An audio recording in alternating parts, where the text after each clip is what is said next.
ನಮಸ್ಕಾರ ಎಲ್ರಿಗೂ. ನಾನು ವಿಜಯಲಕ್ಷ್ಮಿ. ಇವತ್ತು ಸಿಂಪಲ್ ಆದಂಥ ಚಟ್ನಿ ಪೌಡರ್ ರೆಸಿಪಿ ಮಾಡ್ತಾಯಿದ್ದೇನೆ.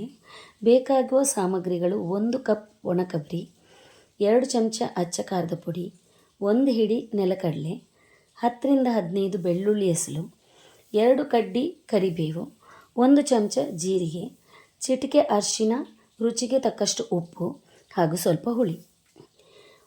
ಸಣ್ಣ ಉರಿಯಲ್ಲಿ ಕೊಬ್ಬರಿ, ನೆಲಕಡಲೆ, ಬೆಳ್ಳುಳ್ಳಿ, ಕರಿಬೇವು, ಜೀರಿಗೆ ಒಂದೊಂದಾಗಿ ಹುರಿಬೇಕು. ಹುರಿದ ಸಾಮಗ್ರಿಗಳನ್ನೆಲ್ಲ ತಣಿಲಿಕ್ಕೆ ಇಡಬೇಕು.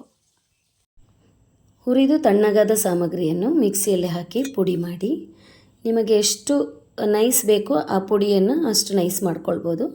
ಕೆಲವರಿಗೆ ದರಗಾಗಿದ್ದರೆ ಪುಡಿ ಇಷ್ಟ ಆಗ್ತದೆ, ಹಾಗಾಗಿ ದರಗಾಗಿ ಕೂಡ ಮಾಡ್ಕೊಳ್ಬೋದು. ತಣಿಸಿದಂಥ ಪುಡಿಯನ್ನು ಡಬ್ಬಕ್ಕೆ ಹಾಕಿ ಇಟ್ಕೊಳ್ಬೋದು. ಕೆಲವು ದಿನದ ತನಕ ಉಪಯೋಗಿಸ್ಕೊಳ್ಬೋದು.